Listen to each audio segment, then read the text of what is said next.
నిర్మాణ రంగం ఊపందుకుంది. భోగాపురం నుంచి నగరం విస్తరిస్తోంది. దీంతో మొన్నటి వరకు స్తబ్దతగా ఉన్న నిర్మాణ రంగానికి కొత్త ఆశలు చిగురించాయి. ఐటీ హంగులు కూడా జత చేయడంతో నగర అభివృద్ధి మరింత వేగవంతమవుతోంది.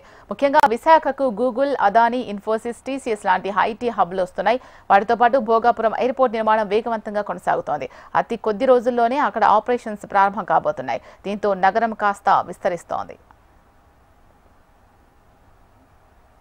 ఏపీ ఆర్థిక రాజధానిగా వైజాగ్ వేగంగా అభివృద్ధి చెందుతోంది. 43.5 బిలియన్స్ జీడీపీ రేట్లో దేశంలోనే 9వ ధనిక నగరంగా విశాఖ ఉంది. అలాంటి విశాఖలో నిర్మాణ రంగం కూడా పెను సవాళ్లు ఎదుర్కొంది. అయితే రాష్ట్ర ప్రభుత్వం తీసుకొచ్చే నూతన ఇసుక పాలసీ, కేంద్రం జీఎస్టీ స్లాబ్స్ ను సవరించడంతో సిమెంట్ రేట్లు తగ్గడం, ఇంటీరియర్ ప్రొడక్ట్స్ ధరలు కూడా దిగి రావడంతో కాస్త ఊట లభిస్తోంది. ఈ నేపథ్యంలో నగరంలో నిర్మాణాల సంఖ్య పెరుగుతోంది. ఈ క్రమంలో పెట్టుబడులు ఆకర్షించేలా ఆయా రంగాల నిపుణులు జాగ్రత్తలు తీసుకుంటున్నారు.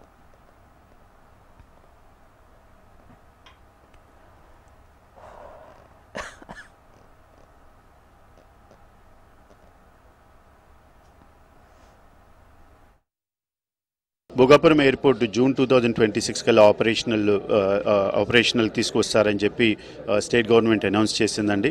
దాని తగ్గట్టుగానే ఆల్మోస్ట్ 80% కన్స్ట్రక్షన్ కూడా కంప్లీట్ అయ్యింది. భోగాపురం ఎయిర్పోర్ట్ దృష్టిలో, అలాగే విఎంఆర్డీఏ విస్తరించే దృష్టిలో 200 రోడ్స్ పైన మాస్టర్ ప్లాన్లో పొందుపరచడం జరిగింది. అందులో ముఖ్యమైన 25 రోడ్లని ఇమీడియట్గా డెవలప్ చేయడానికి విఎంఆర్డీఏ ఆల్రెడీ టెండర్స్ అవన్నీ కాల్ చేసి వర్క్స్ కూడా మొదలుపెట్టారు.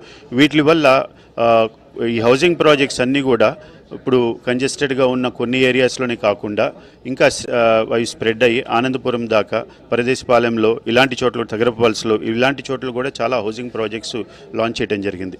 వీటి వల్ల అందుబాటు ధరల్లో కన్జ్యూమర్స్కి ఈ ఎండాడ్లో వచ్చే ప్రాజెక్ట్స్ కానీ, మధురవాడలో వచ్చే ప్రాజెక్ట్స్ కానీ, భోగాపురం దాకా కూడా హౌసింగ్ ప్రాజెక్ట్స్ రావడం వల్ల కన్జ్యూమర్స్కి వారి యొక్క బడ్జెట్ తగ్గట్టుగా హౌసెస్ నిర్మాణంలోకి అందుబాటులోకి వస్తూ ఉంటాయండి. జీఎస్టీ రిఫార్మ్ 2.0లో 2 స్లాబ్స్ కింద తీసుకొచ్చే ఉద్దేశంతో 28% స్లాబ్లో ఉన్న స్టీల్ ధరలను కూడా 18%కి తగ్గించడం జరిగింది. అలాగే గ్రెనైట్ స్లాబ్లు, ఇంకొన్ని నిర్మాణానికి వినియోగించే మెటీరియల్స్ స్లాబ్ రేట్స్ కూడా తగ్గించడం జరిగింది.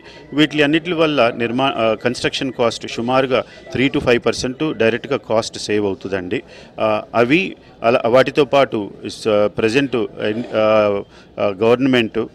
స్టేట్ గవర్నమెంట్ వారు తీసుకొస్తున్న రిఫార్మ్స్ వల్ల ఈ కన్స్ట్రక్షన్ అప్రూవల్ ప్రాసెస్ కూడా చాలా ఫాస్ట్గా అప్రూవల్స్ అందుబాటులోకి రావటం వల్ల కన్స్ట్రక్షన్ పీరియడ్ కూడా తగ్గి, వాటి వల్ల కూడా ఫైనల్ కన్స్ట్రక్షన్ సెల్లింగ్ ప్రైస్ అనేది కన్జ్యూమర్స్కి తక్కువలోకి అందుబాటు అయ్యే అవకాశం చాలా ఉందండి. ముఖ్యంగా విశాఖ నగరం పరిధిలో తక్కువ ఖర్చు, మంచి వసతులతో భవన నిర్మాణాలు జరుగుతున్నాయి. ఇప్పటికే నగరంలో 30 నుంచి 50 అంతస్తుల వరకు భవనాలు నిర్మితమవుతున్నాయి. దీంతో పాటు పలు ప్రభుత్వ, ప్రైవేట్ రంగాల ప్రాజెక్టులు సాగర తీరానికి వస్తున్న నేపథ్యంలో భవిష్యత్తులో విశాఖలో నివాస స్థలం దొరకాలంటే గగనమయ్యే పరిస్థితి.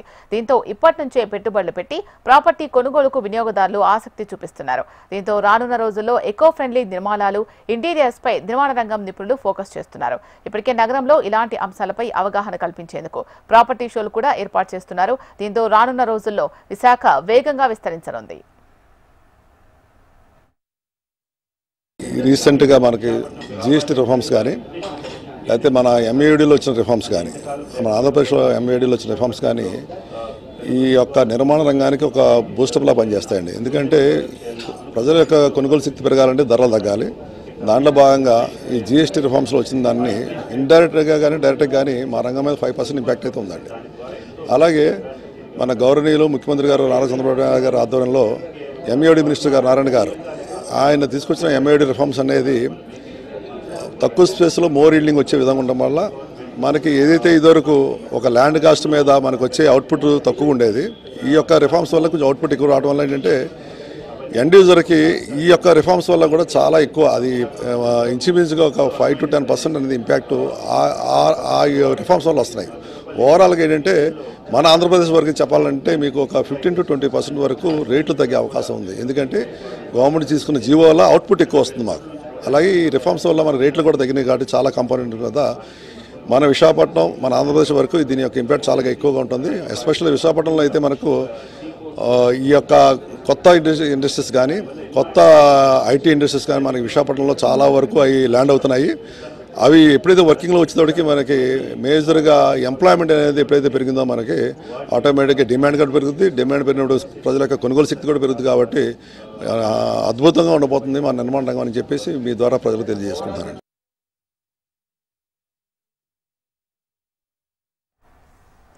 విశాఖ నగరం ఆంధ్రప్రదేశ్ అభివృద్ధికి కేంద్ర బిందువుగా మారింది. ఫాస్టెస్ట్ గ్రోయింగ్ హబ్ గా మారుతున్న నగరంలో నిర్మాణ రంగం ఊపందుకుంది. దీంతో వాటి అనుబంధ రంగాల్లో కూడా ఉపాధి కల్పన, అభివృద్ధి వేగవంతమవుతున్నాయి.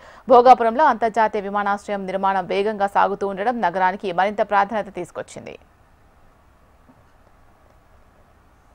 వేగంగా విస్తరిస్తున్న విశాఖ నగరంలో నిర్మాణ రంగం కూడా మరింత విస్తరించేందుకు అవకాశాలు పెరుగుతున్నాయి. ఇప్పుడు దాకా నిర్మాణ రంగం కాస్త కుదేలైనప్పటికీ కూడా ప్రస్తుతం భోగాపురం ఎయిర్పోర్ట్ కానీ, ఇక్కడ ఐటీ సెక్టర్స్ డెవలప్మెంట్ కానీ, రానున్న పరిశ్రమల వలన కానీ నిర్మాణ రంగం ఊపందుకునే అవకాశం ఉందని ఆ సెక్టార్లో ఉన్న నిపుణులు అంచనాలు వేస్తున్నారు. అదే గనక జరిగితే గనక విశాఖపట్నం అభివృద్ధి మరింత వేగవంతం అవడంతో పాటు ఇక్కడ ఉపాధి కల్పన కూడా పెరుగుతుంది. ఆ దిశగా పనులు వేగవంతం అవ్వాలని అందరూ కూడా ఆకాంక్షిస్తున్నారు. వీడియో జర్నలిస్ట్ ధనుష్తో అనురాధ, HM టీవీ, విశాఖపట్నం.